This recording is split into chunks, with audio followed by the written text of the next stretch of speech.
are these people? So, first things first. Yeah. We don't do this a lot. But we are going to play a clip from mainstream media regarding the economy and them tooting how it's great. Yeah, it's great.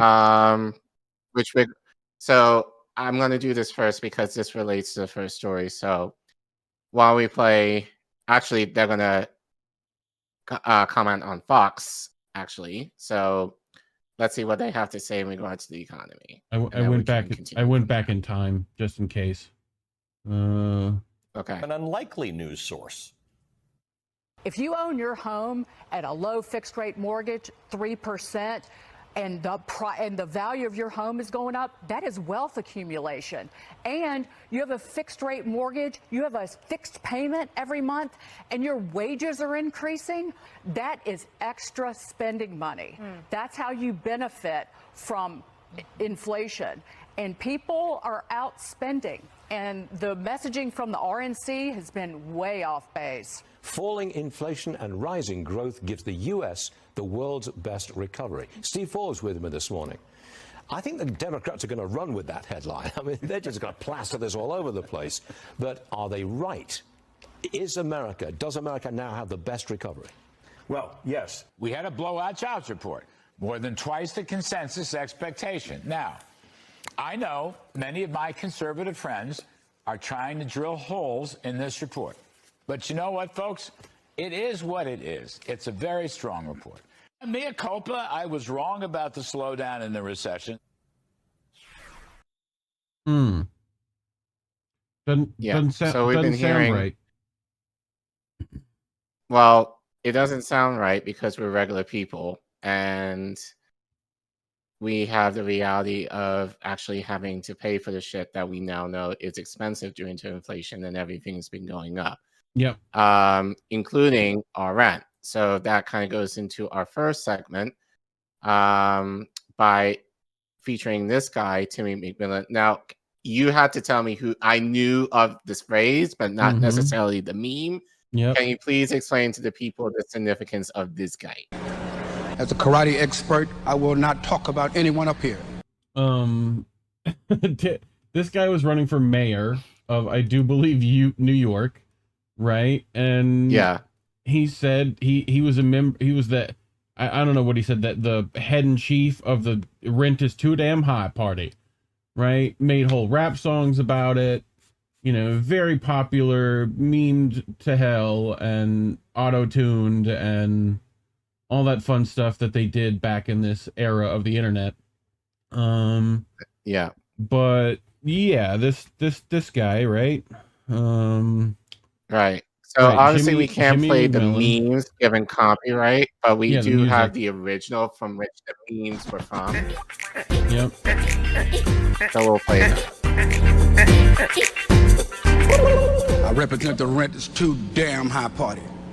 People are working 8 hours a day and 40 hours a week and some a third job. Women can't afford to take care of their children, feed their children breakfast, lunch, and dinner. My main job is to provide a roof over your head, food on the table, and money in your pocket. This is politics as usual. Playing a silly game. It's not going to happen. The Rent Too Damn High movement, the people I'm here to represent can't afford to pay their rent. They're being laid off right now as I speak. They can't eat breakfast, lunch, or dinner. Listen, someone's stomach, child's stomach just growled. Did you hear it? You gotta listen like me. Okay. Let's talk about the issue. People can't afford to pay their rent. 30 seconds for you, sir. Rent is too damn high. As a karate expert, I will not talk about anyone up here because our children can't afford to live anywhere. Nowhere. There's nowhere to go. Once again, why? You said it, the rent is too damn high. Thank you, Mr. McMillan. Mr. Cuomo. First, I'm with Jimmy. The rent is too damn high.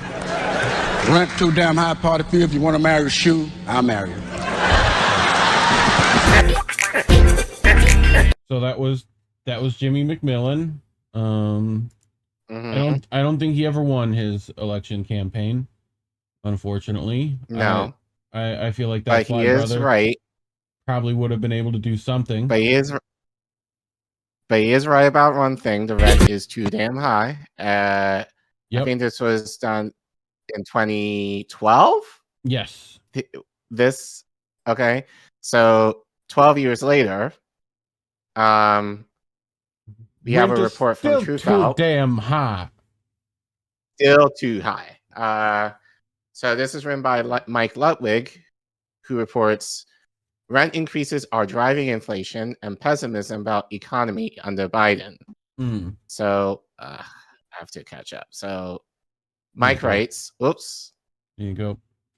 We're told that, at least by conventional measures, the U.S. economy is doing great. Inflation is cooling and unemployment remains low. Pundits claim consumers just feel like the economy is troubled because they're still adjusting to higher prices after a global pandemic, and that helps to explain President Joe Biden's dismal poll numbers as he seeks re-election in November. Not the only thing. However, traditional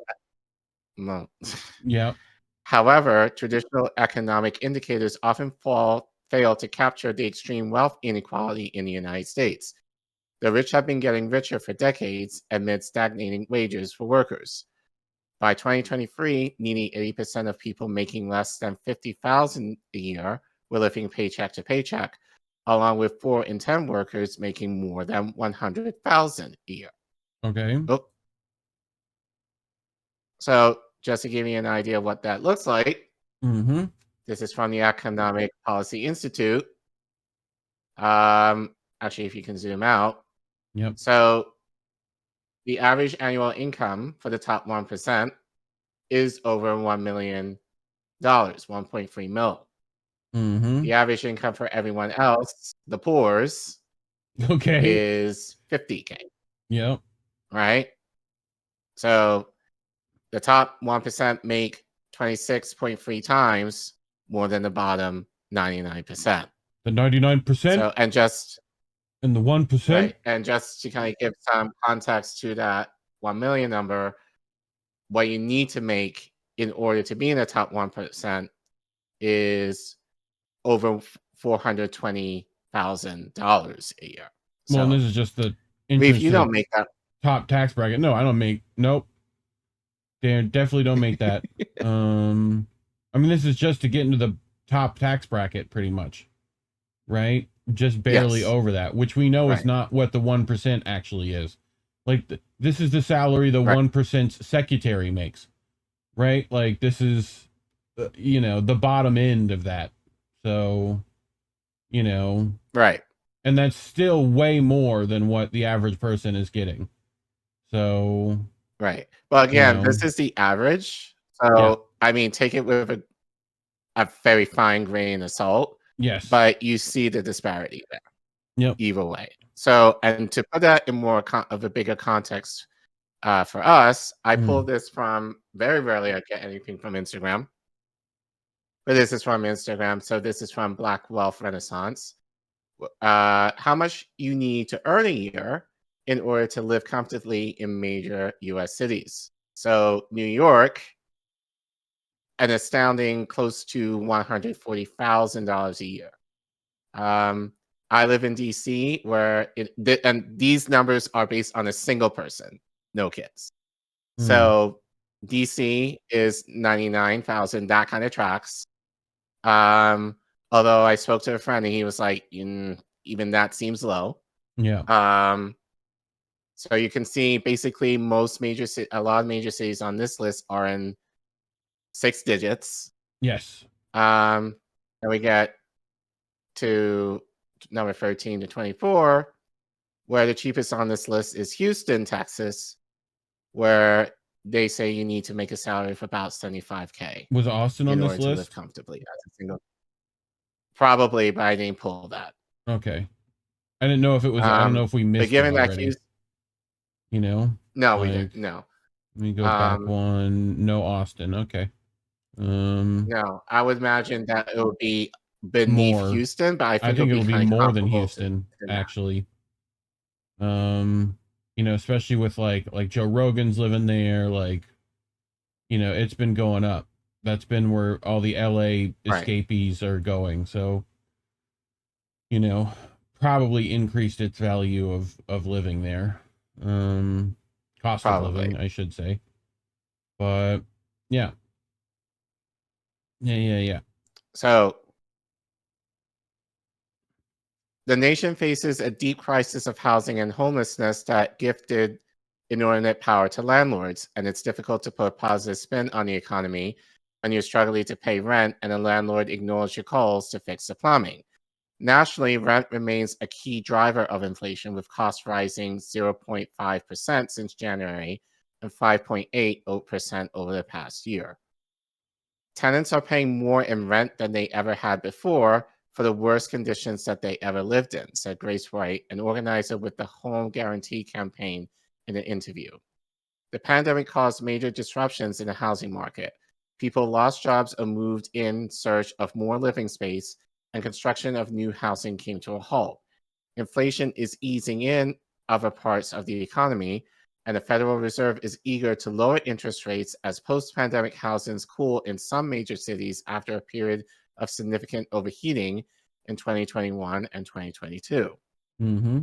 However, the nation is still dealing with an affordable housing shortage despite new construction efforts, and landlords have few incentives to refrain from gouging their tenants or promptly fix the plumbing for that matter. Yep. A record number of people in the US are houseless after policymakers allowed the pandemic-era safety net for workers and tenants to expire despite soaring housing costs. About 653,100 people reported living without a house in January of 2023, roughly up 12% from the same time last year, and the largest single-year increase on record, according to Harvard's Joint Center for Housing Studies. Overall, homelessness has increased by 48% since 2015. An estimated 37% of tenants say that they are very or somewhat likely to be evicted in the next 2 months, according to the Census Bureau's most recent Pulse household survey, which tracks real-time data on the 37% of tenants. That's a lot of folks. Like, right. And in the next 2 months, that's not a lot of time. Like, right. That's rough. So, while the survey sample size is small and the results are on a national estimate, a majority of households surveyed reported a rent increase in the past year, and the data clearly suggests that millions of people worry about losing their homes due to rent increases. As long as landlords have the power to price gouge or inflate rents at whatever rate they so choose, they will, White said. White organizes with a national network of tenant unions, and she told Truthout that it's all about power. Landlords leverage access to a basic human need that costs many people a significant chunk of their income. When housing markets are tight and lower income tenants have few or no options, landlords can continue raising the rent even as inflation cools and simply evict tenants who can't afford to pay. If a low-income family choice is between an apartment they can't afford alongside their budget for groceries, or having no apartment at all, then what choice do they really have? White says this is a crucial question for policymakers. Time and time again, inflation numbers show that landlords are hiking rents far beyond the rate of inflation, and they are going to continue to do that until the Biden administration steps in and regulates rents and rent gouging, White said. President Biden knows that the affordable housing shortage and rent prices are problems for millions of voters and for him politically. Administration officials met with the Homes Guarantee Campaign and housing justice activists from across the country last summer, and Biden pledged to crack down on price gouging big landlords in his State of the Union speech last week.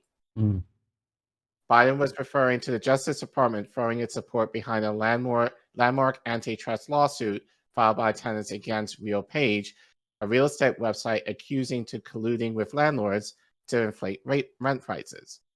Biden is also calling on Congress to pass his housing plan, which would expand tax credits for affordable housing construction and incentivize the construction of 2 million housing units with $20 billion in federal grants for cities and tribes. Building more affordable housing units is a necessary but long-term strategy. White said tenants need relief in the interim, and the most efficient way to help tenants is limiting rent hikes by landlords who finance their properties with federally backed mortgages. Currently, the federal government, through Fannie Mae and Freddie Mac, are in business with landlords and sometimes the worst rent gougers, White said. Added that about 12 million units are backed by federal mortgages. This business should be conditioned on limits to rent hikes and tenant protections. After 2 years of organizing by the Housing Guarantee Campaign and its allies, the Federal Housing Finance Agency agreed to take public comments on proposals for enhancing protections for tenants renting from landlords with federally backed mortgages. White said any new regulations would apply to about 12 million homes nationwide, and the goal is to restore some balance of power between tenants and landlords. Time and time again, tenants have called for the administration to regulate rent, and the most efficient way for the president to address rent inflation and rent gouging is limiting the power of landlords to hike rents, and the administration has the power to do that by conditioning enterprise-backed mortgages for multifamily homes, White said. Comments poured into the FGFA from tenant unions, the real estate lobby, and renters with lived experience across the country. Unsurprisingly, landlords and real estate lobbyists submitted comments to the FHFA arguing against rent controls, which they say would prevent investment in new units. Which is what they, of course, are worried about. Right. Last summer, a group of 32 economists signed off on a letter to the Biden administration pushing back on the industry's economic arguments and supporting national rent controls for multifamily homes with federally backed mortgages. In order to finance their properties with federal loans, landlords would agree to meet certain housing standards and avoid predatory rent increases. Implementing rent regulations as a condition on federally backed mortgages will protect tenants, stabilize neighborhoods, promote income diversity in regional economies, and improving the long-term outlook for housing affordability, the economics set wrote. The Biden administration says it's currently reviewing the comments to FHFA, and White said activists and tenants eagerly await a proposal from federal regulators. So all that to say, you're going to be waiting forever because I'm sure Biden is not going to do shit on this. No. Well, I also wanted to bring this. Speaking of. So Jay Buffont here, I'll make this all zoomies for people. Jay Buffont writes, I can't stand landlords. Now my life is getting turned upside down and it's deeply distressing. 10 years. Never missed a rent payment. Never late. I'm at a point where I don't know what to do right now. They want to sell it in 60 days. I've always been responsible and diligent. Housing insecurity is a horrible thing. I'm dealing with this while I'm at dialysis right now. I'm also working on getting a transplant. Do I stop the process of getting a transplant because I have to find a place to live? This is why I want to change the system. It's unfair for the majority of us.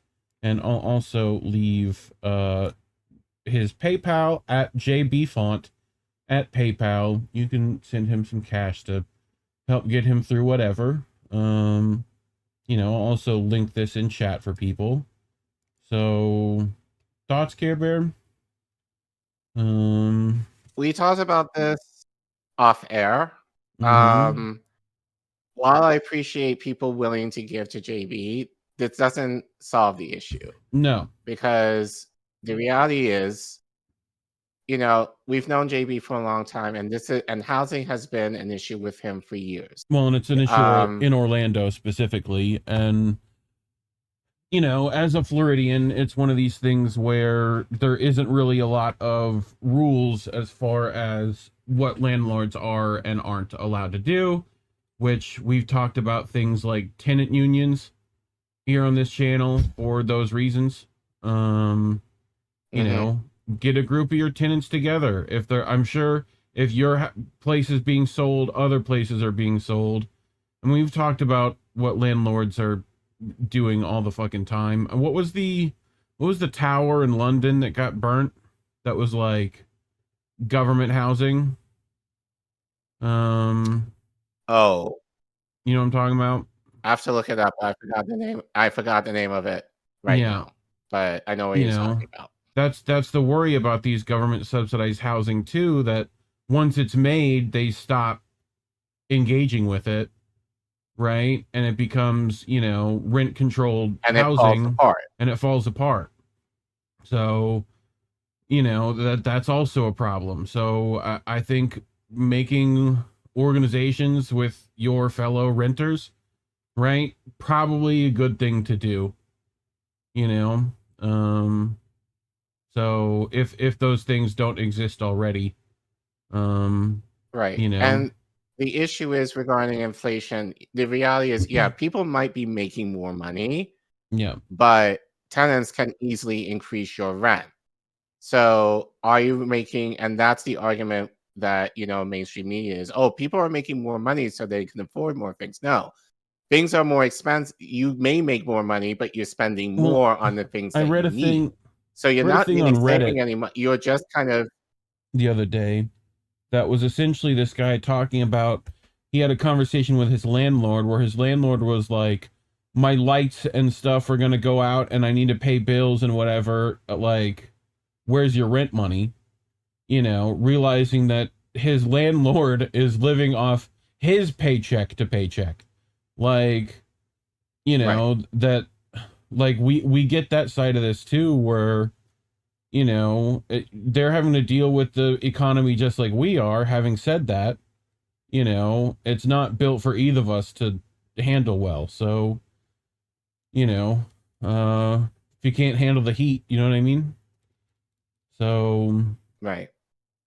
but I don't know. It's just very frustrating, you know, just in terms of people that we know have had this issue for like forever. yeah, And I hate the lie that is being perpetuated that things are going well when things are more expensive unnecessarily.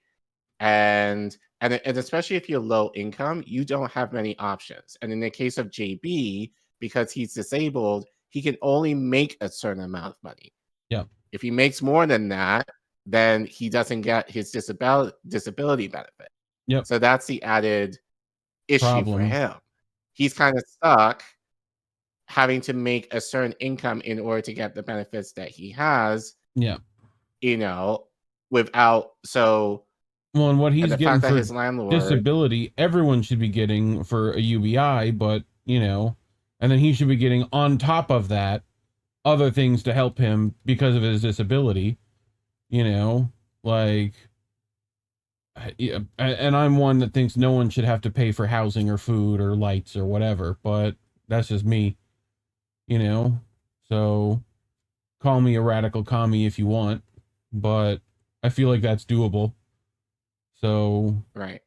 And given what I just showed you, like the average salary is 50. But yeah, in most major cities, you have to make basically double what you make yeah, in order to live in a way that, you know, and I could speak for myself, you know, just to be completely transparent, I make, well, before taxes, make as much as the DC, what they said in the DC thing. I'm living okay. I'm not like well, but I'm not starving either. So, but you know, it's tough even for me, and I make a decent salary. yeah, So if I'm able to say that as, you know, a person who does, or at least before taxes, gets 6 figures a year, um, I can't imagine what it is like. And I used to live that way. Not to say I've been making 6 figures. Only recently I broke that 6 figure uh, uh, bracket. You know, like I've been making less prior to that. So I can't imagine, but that was many years ago before we've had pandemic and all these other issues. yeah, Like I can't imagine what people like are making with the salary that I used to get like 10 years ago. I can't imagine, and I know there are people who are making that much now, and things are a lot worse financially than they were back then. yep, Like I remember my first apartment out of college, I only paid $500 in a 3-bedroom house. Like you can't do that anymore. And that was 20 years ago. yeah, So like so it's rough out here. So So I just wanted to bring this story because one, to kind of validate the thinking, like you might feel that you're being gaslit in Because terms you are. of you are, Yeah. but also to validate your experience for many of you. So we hear you. I don't want to say we hear you, understand, and make it sound trite, but like we do hear you and we do understand what you're going through. And I think the reality is somehow we have to make our voices known to our officials, especially on the local level, that we're struggling and you need to be doing things to actually help minimize the pain that we're feeling in terms of not being able to get housing, not being able to get food, not being able to get transportation, whether you buy a car or if you use public transportation, being able to take care of your kids, whatever it is for you. Yeah. So, but yeah, as we want to also kind of give a shout out to JB. So like you said, if you're able to give to him, please do. Yeah. Please support our colleague in the space. And yeah, try your best, y'all. It's hard. We get it. Yep. Which, speaking of hard, we also need some support too. I know it's difficult, but we got to get equipment, keep the shows running, stuff like that. We're working our way to our goal. Look at that. We're now yellow. I don't know what color it makes when we get closer, but we'll see. So we're getting there. But yeah, if you can't do that, share in other ways. You can like and subscribe. That's always useful if you've not done that already. Leave a comment. Let us know what number you got when you hit subscribe, that kind of stuff.